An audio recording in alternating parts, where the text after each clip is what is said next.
Hello everyone and welcome back to the channel. I have with me today the lovely Gem from Wild Vida. She is an intuitive oracle, spiritual life coach and energy healer too. Gem, would you like to tell everyone what it is that you do? Hi Helen, thanks for having me. Yeah, so I created Wild Vida just really for people to discover their own wildness, their own sovereignty. So I do intuitive readings. I do different types depending on what people need. I have an energy medicine alignment that I do, which I love to do. It's my signature Wild Vida offering. And yeah, I do spiritual support sessions, life coaching as well, especially for spiritual coaches, entrepreneurs, conscious empaths. Yeah. That's interesting, isn't it? Because I think we forget that psychics need psychics too, and that spiritual Yeah. coaches need spiritual coaches of their own. And, no Yeah. person's an island. We all kind of need each other, all interconnected, aren't we? So, yeah, wonderful. So, it's an interesting year, as we all know. Yeah. But there's certainly a topic that I know you wanted to talk about today, which is very much taking ownership of healing. Because I think the traditional way, in particular like Reiki and any spiritual healing, has been looked at by a lot of people. And I think there's still this misconception now is that you go to someone and they heal you. Mm. They Oh, for sure. fix you. Yeah. Yeah. Yeah, it's been a major theme for this year, definitely. And I talk about it all the time, like taking radical ownership, radical responsibility for your own healing journey. And when people come to me for healing, I do say, look, I'm just a conduit for the healing. It's just to activate the healing that's within you, but you have to then go away and do the work. I might be able to calibrate your energy for a couple of days and make you feel good, but after that, if you don't do the inner work, then it's kind of, you're just getting the highs, but then you're going back low again. You've got to take the responsibility to do your own healing and go on that journey. And I think this year's shown that we can't put that off any longer. We've got to heal that within ourselves. And it's interesting, isn't it? Because I always think that any aspect of our spiritual growth is always mirrored in the everyday, in the day to day as well, isn't it? So I think it's Yeah. interesting to see that some people are sort of experiencing that journey perhaps first of all in a very practical way of taking ownership of other aspects of their lives first, maybe of their time management, of the way they do work, things that they will and won't put in their bodies, despite Mm. what they're told. And there's certainly a taking back, I feel, Mm. of sovereignty, of ownership going on. So and to me, that ties in very much with us moving into, the energy of the age of Aquarius. Although it's still a little way off, it's that very independent energy that I feel we're moving into. Is that something that's coming up for your clients? How are you seeing it? Mm. Definitely. In fact, I've literally just created an offering called Sovereignty, called Sovereign, Wow. purely for that. Yeah. So I work with people, but it's to, I'm giving them the power. Like, I don't have the power over them to heal. It's empowering them to step into their own sovereignty, to step into their autonomy, to realize that they've got the power. They've had it all along. It's just whether they're now willing to fully step into it and recognize their true self and their true divinity. So and I can just give them the tools and the modalities and nudge them along. That's the benefit of having that intuition and psychic abilities. We can kind of spot the hidden aspects that maybe you can't see yourself, and give you a little nudge and show you the right way. But ultimately, you've got to do the work, and you've got to, whatever that looks like for you in your life. Taking ownership and boundaries, I think, has been a huge one this year as well. Setting Yes. those personal boundaries, willing to be standing up for yourself, not being swayed by outside opinion. And once you stand in that true sovereignty, you just start to live a different life. It's like you've stepped away from that 3D into the 5D. So Yeah. yeah. Wonderful. Fascinating. Yeah, and this is boundaries, definitely a very, very big theme past couple of years. I think I've keep saying that over and over again to clients myself who come to me for readings, it's boundaries, boundaries, boundaries. And it's Yeah. certainly something that A topic that's come up, but one that's also expanding, I think, in scope at the moment, because we're having to look at the boundaries that we need to draw with governments, with authorities, with the Yeah, supermarket. What is okay and what is not okay to come into my space or not, yeah, Um, and I find that absolutely fascinating how this is all playing out on so many different levels in society at the moment. It is really, really interesting to see that, isn't it? yeah, for sure.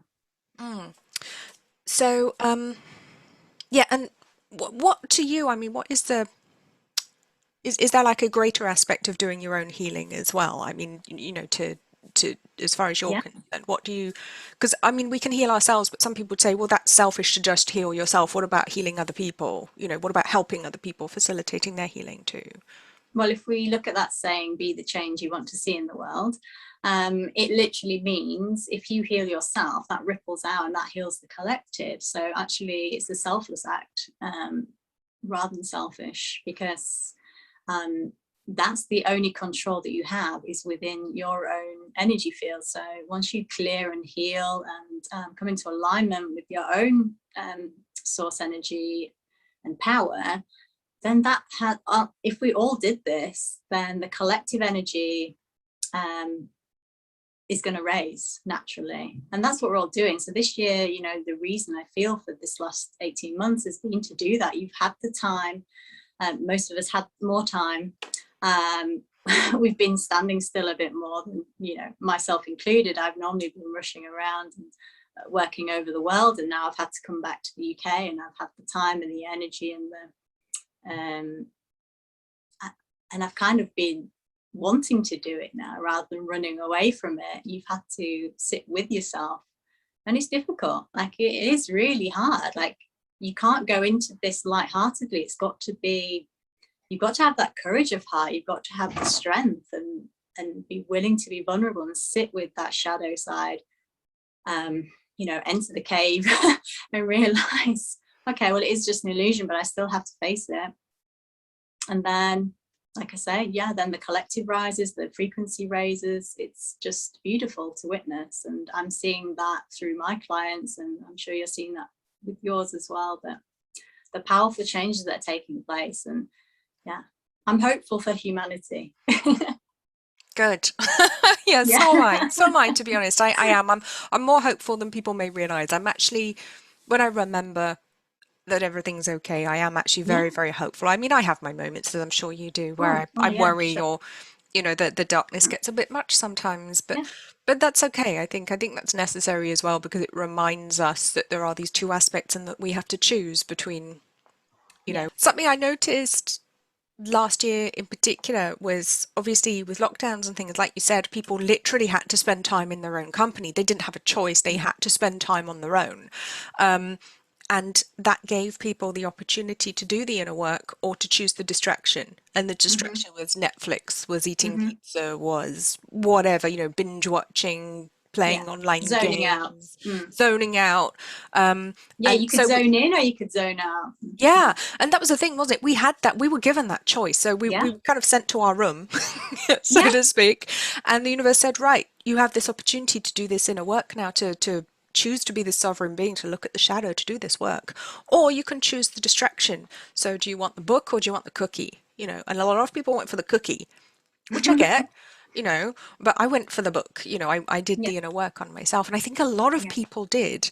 And in my opinion, I think because of that, that has already raised the vibration of the Yeah. world. That's already raised the vibration of so many people. And I don't know if you're hearing that from your clients that they have been doing the work. And I've been pleasantly surprised with the amount of people coming to me saying, Yeah. actually, yes, this is the moment I want to do this. I want to discover this. I thought about it last year. Yeah. This is the time. So are you finding people coming to you with, with that attitude who have literally just found the first step now? Yeah. So for me, um, people that come to me, they're already on the path, they know these things, but I think now's been the right time for them. Especially a lot of people that I work with are like female entrepreneurs. So it's been a good time for them to create businesses because maybe they've lost jobs due to the situation. And, I myself was the same. So I think it's given them, say if they've been there just like cruising or been in the comfort zone with a job, and now this has happened, and it's given them the kick up the bum, you know, to actually listen to my soul. It's been calling to me to create this thing. And now they're actually doing it, they're creating it. And at the same time, they realize that they've got to do the healing and the energy work, and the intuitive work, along with the business and the strategy side, so, and the mindset work. So when these combine, you know, it's just creating amazing spiritual based businesses that is getting wealth into the hands, you know, of the people that are here to make good changes in the world. So again, it's doing good for everyone. Getting the money into the hands of the right people, the people Exactly, that want to do good. Yeah. Yeah, and I think that's important because obviously there are a lot of billionaires out there who don't do good, even if they pretend to. But I think that's very interesting as well, and something that I've noticed this year, and I think it started for some people last year, but where I was personally in my journey, I wasn't quite there at that point. Although I was ready for it, I wasn't quite at the door. Yeah. What I'm noticing more and more is easier ways of generating income. It's like it's becoming easy. Yeah. For some people with the right mindset, it's actually becoming an Yeah. awful lot easier. I don't know if that's something that you've noticed too. Yeah, I mean, manifestation is just like this now. I would say be really careful of what you want, because it's coming in fast and quick. So if you align with that and you allow it, then yeah, you can actualize, you know. I speak a lot about like quantum, you know, quantum physics and being in the 0 point and in the moment of now, and how all these timelines are now collapsing, and you can bring it in now, what you want.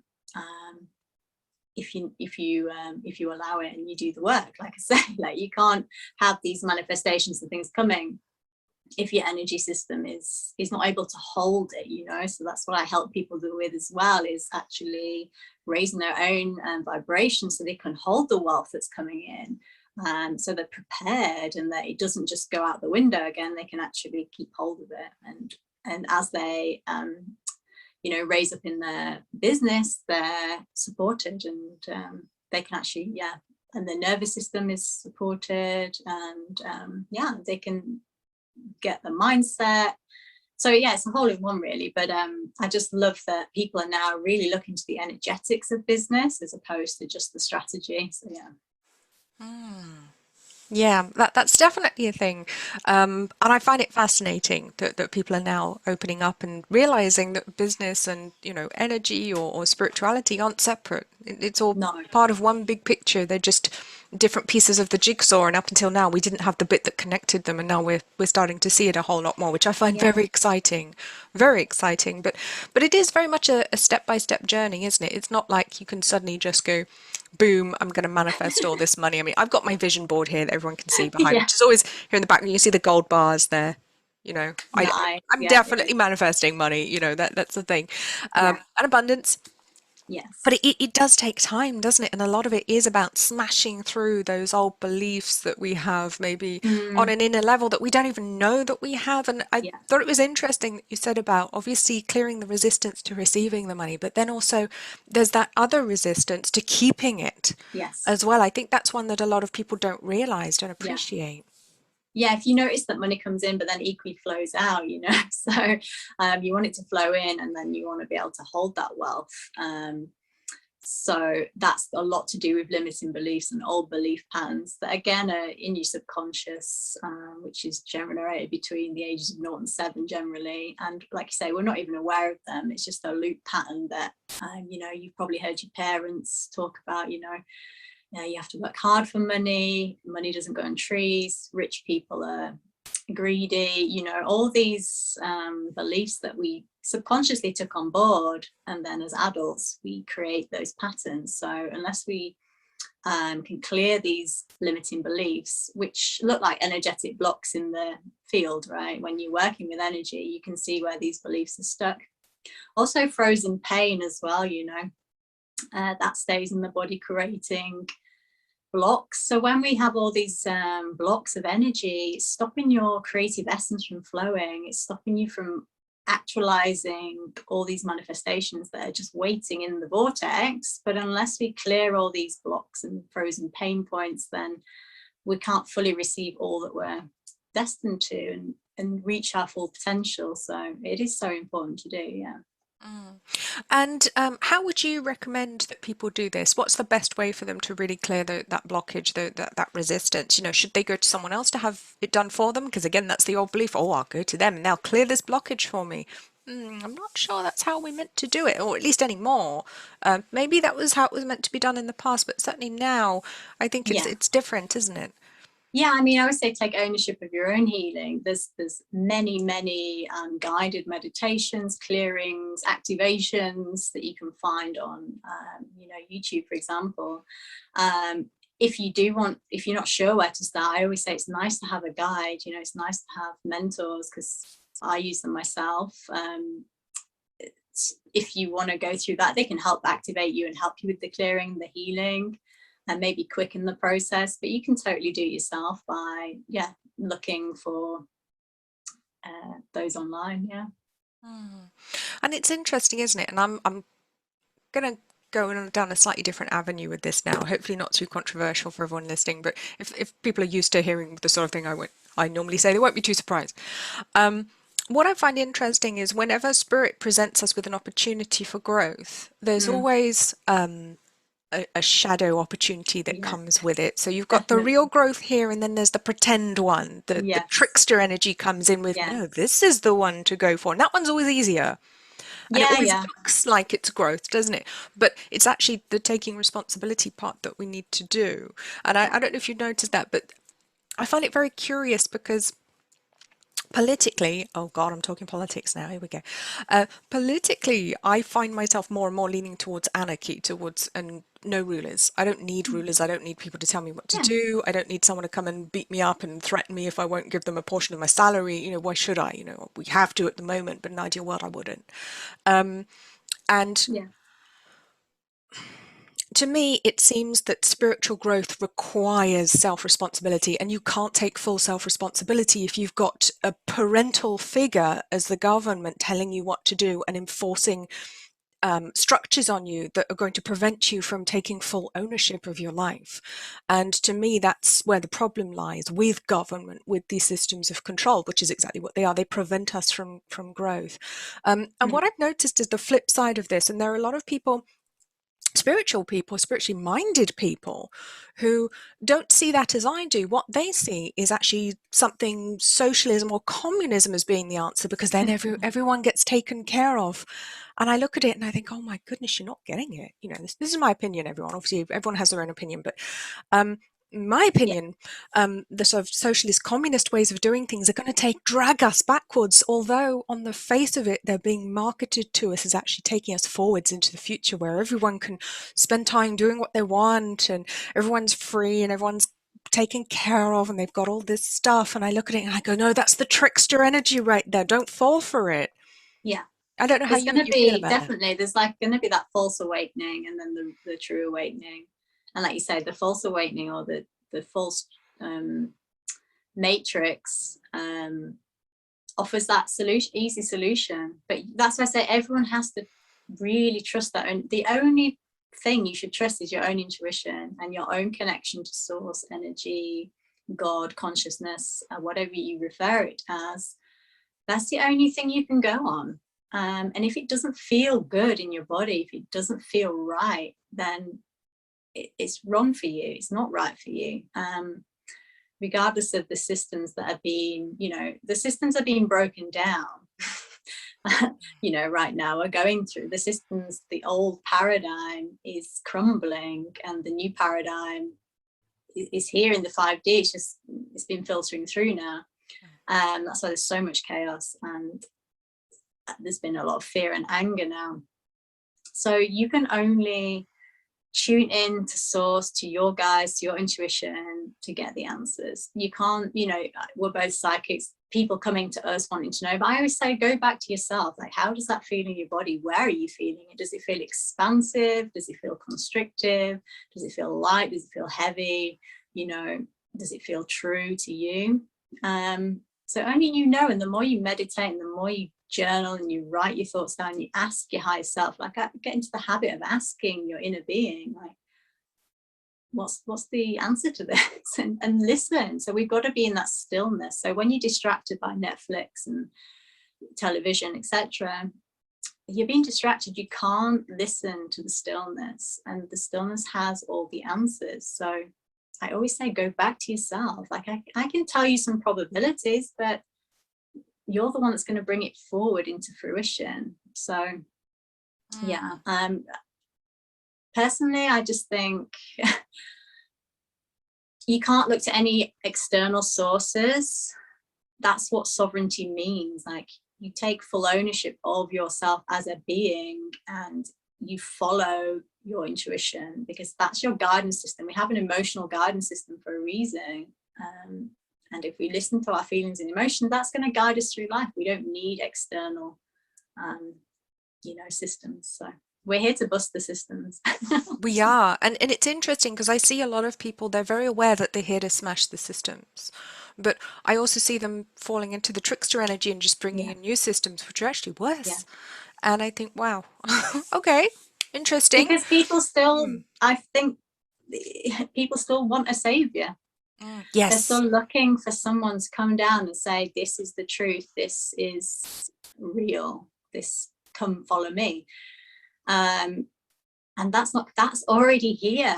That's within each of us. So you can only go inwards. Like, you can't, that's giving you power away again. Is like saying, oh, finally I've got someone here who's a guru, I can follow them, what they're saying. No, because they're just following their own intuition and speaking it. So that's their truth. It's not your truth necessarily. So you have to be discerning. There's a huge amount of discernment needed in the spiritual community. Like, there's a lot of false gurus that are now, crumbling. Yes. And I've said this before. If anyone ever refers to me as their guru, I will stop them immediately and say, no, don't you dare. Don't you dare put me on that pedestal. And I think I can't remember if I've spoken about it on this channel before, but I felt that was partly why Doreen Virtue stepped back from the work that she was doing. On a soul level, obviously on a conscious level, she chose a different religion. She went down that path, which is completely her choice. But on a soul level, it felt very much to me like she was saying, don't you dare put me on that pedestal. How dare you look up to me and make me your guru? You must look to yourself. I'm taking myself out of the equation now, and you have to do your own work. You have to seek your own inner guidance now, because I won't be here anymore. It was like she, on a soul level, she removed the safety net that she provided for many people in the spiritual community. And I think she did us a great service by doing that on that level. Obviously, other things that I found rather curious that she did, but on that level, I see it now as actually a huge gift that she gave us by doing that, by removing herself as the guru, as the teacher, as the elevated person, didn't she? But I think that ties in very much with we talk about the second coming, the second coming of the Christ. Yeah. And again, people are expecting it to be a person. I don't know how you feel, what you believe about that. Definitely. The second coming of Christ is the Christ consciousness, which is already here. We can channel that, we can tap into that energy. It's already here. It's not a figurative person, which is what people get mixed up with. And I agree about Doreen. I mean, she was a massive leader for us, and she's the first person that I got into many years ago, because it was very comforting. It was a very comforting, angelic, she was obviously all about angelic presence and angels, and it made you feel safe and comfortable. And like you're saying, then she revoked all that, and obviously now she just follows Jesus, which again is it's a comforting presence of Jesus. In that, I mean, she's obviously going through a religious concept of Jesus, but obviously what we know, Jesus and the Christ consciousness and Yeshua, Sananda, his ascended mastery, we can all work with these light beings, and it's only really mankind that has labeled them as these aspects of consciousness, but like you say, we are all one. So really, it's all coming from source. It's just separate aspects of source energy. So Yeah, that Christ consciousness, I mean, it's a beautiful energy to work with. It's very protective, comforting. And, you know, as we ascend and our light bodies are increasing, we can hold more of this frequency, we can hold more of the light, and the light contains all this wisdom and information. So people are accessing their own wisdom more and more and more. And I think that's what it means, like to, you know, we can't look to any, even ascended masters and angels, you know, we've got to look beyond that. Wow. Yeah, that's interesting because a lot of people don't talk about it like that. They think, oh no, angels are above us, we're below them. Well, no, vibrationally we're existing in a plane below them at the moment, but on a soul level, there is no above and below. There's no higher or lower, is there? Yeah, That's yeah, that's a very interesting way to look at it, actually. So yeah, thank you for that. yeah, Yeah, fascinating. I think it's going to be very interesting to see where the world goes from here over the next yeah. few years. Yeah, I don't know what you foresee coming. Well, it's always darkest before the dawn, right? Yes, yes. We're in the darkest point now, but there is that pinprick of light there, and we are the light. So people have to remember that it's us that creates this new era, the golden age, the new paradigm. It's here already. It's just when we fully embrace this light and we keep shining it and we keep speaking our truth, and we keep giving the ripple, the ripple, the ripple, and that's how it comes in. There's nothing coming in to save us. We are our own saviors, and we are the light, and it's this light that we are made of that is bringing the dawn. So don't worry, it's all played out spiritually. We're just waiting to catch up on the physical plane. So just keep in the love, remove yourself from the fear, step back into love every time. That's the only piece of advice I can give you, is just turn off your TVs, come back into love. And our faith's been tested now, right? This is the biggest test of faith I think we've gone through. So dig Yeah. deep now, hold on to your faith, and that's going to get you through it. And there is going to be golden times ahead. I feel it. I really feel it. So just hold on, everyone. And You're doing amazing. hopefully sooner rather than later, because I think you're absolutely right there. I've been feeling that myself. This is such a testing time, such a Yeah. difficult time to go through, so very dark. Yeah, that makes a lot of sense. Yeah. So is there anything that people can do, sort of in the shorter term? What would you recommend to help people get through this period, to hold on to that faith? What can they do? What are the best steps that they can take to, to take ownership of their healing and stay in that good place, so they're manifesting the future they actually want, rather than falling into the trickster energy or falling into, into fear? Yeah. Well, for me, like, we have to ground ourselves. We have to ground the energy.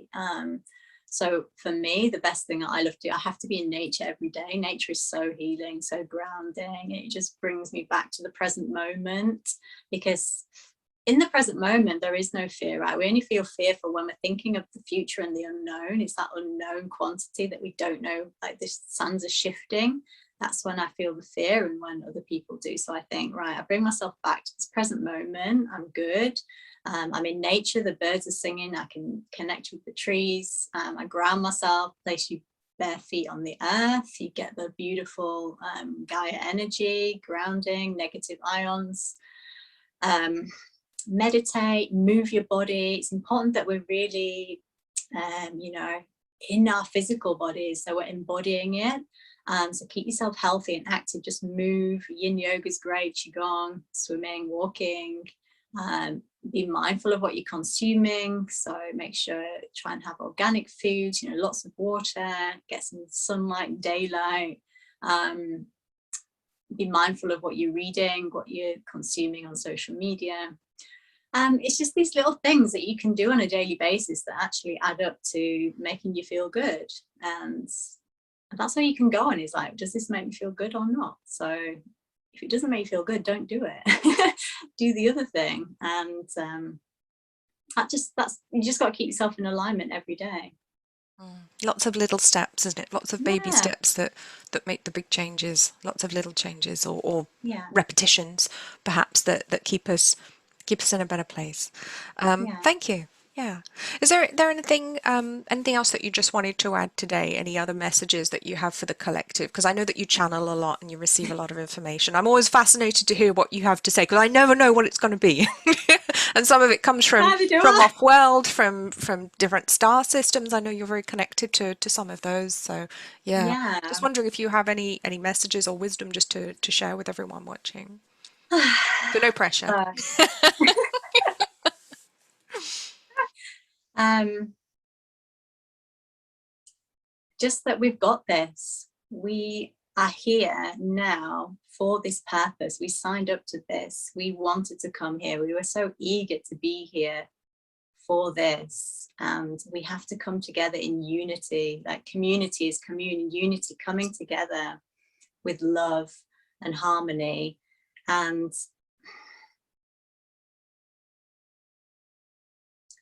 yeah, just step back into that love every time. Step into the heart chakra, come back to the heart. When it comes from the heart, we can then speak our truth. We speak the love. We be kind. We don't get caught up in the drama of life, because we're here for like this, you know. It's just a flicker in time, but our soul is eternal, so that never changes, and we are love. So just bathe in that love, get your comfort from that, speak to your own guides, your angels, call them in. They haven't got free will, so they're waiting for you to speak to them. They're going to take your burdens, your cares, your stresses away. And yeah. That's a good reminder, actually, that we have to Mm. ask the angels to Yeah. step in because a lot of people don't realize that angels cannot, like you said, they don't have free will like we do. Mm. They cannot just step in and intervene in our lives without our say so, without our permission or our No. express consent, or us requesting that they do so. So, again, that's a very, very good reminder that yes, Mm. these energies are here for us to work with, but they won't necessarily step in No. to help unless we tell them to, literally, unless it's a life or death situation, then Yes. they have permission to do that. Yes. But that's a very, very good reminder. Thank you. Yeah. Yeah. We do, and we forget. And like I do the same. I can go for days. I'm like, oh, I'm feeling really out of sorts, and like I've got all this burden on me, and I just think, oh, I just give it. I'll just ask the angels, just take it from me, you know. And it's like, oh, you can breathe again, because that's ultimately who we are. And yeah, I just love it. I just love that we have that connection, and that anyone can connect to angels. It's such a beautiful, comforting presence. If you on the start of your spiritual awakening and you're not sure, angels are the first place I would go to for sure. I think it's the first place a lot of people go to, Yeah. which is why they come to me because of the name Angel in Yeah. my business name, Yeah, Angel Wings exactly. Holistics. I was having this conversation with someone yesterday, and she said, "Well, yes, I saw the angel bit, and I thought, I feel comfortable with that, and I felt safe." Mm. And that is obviously the space that I try to create for people, which is very safe and sort of angelic on the high vibration. So wonderful. It Would is. you just like to let everyone know where they can find you? Yeah, so I have on socials, I'm on Instagram, it's gem_wild vida. I have a website, which is www.wildvida.com. And yeah, you can subscribe to my email list, check out my services, come and say hi to me on Instagram. I post on there quite frequently and offer free angel card readings on there. So if you want any, not just angel cards, oracle cards, depending on, I have many decks that I use, so depending on the energy. But yeah, come and say hi, and if you have any questions, please message me. I'm here to help. Yeah, and I'm just so honored that I get to share my gifts and I get to do this now. And yeah, I'm very privileged that I can do this. It's definitely a It's a very shift. worthwhile job, isn't it? It is, because you were doing something quite different before, weren't you? Yeah. You And I've always had this, but I was a fitness coach, a nutritionist for 15 years. Yeah. And then Isn't it I've gone. interesting? Isn't it interesting how a lot of people come to this field through well-being, but through a very Mm, conventional form of well-being to reach the higher sort of spiritual levels of yeah, whole holistic well-being. definitely. I mean, I've always fascinated by health and healing, and I went into that with nutrition, thinking, how we heal the body with nutritional therapy. And then I went into fitness and all the physical side of that in yoga, and then the spirituality was always running alongside. And then yeah, but I think it makes you very aware of, yeah, well, I like to have, you know, the mental, emotional, physical, spiritual. It's nice to have everything come together. Sure.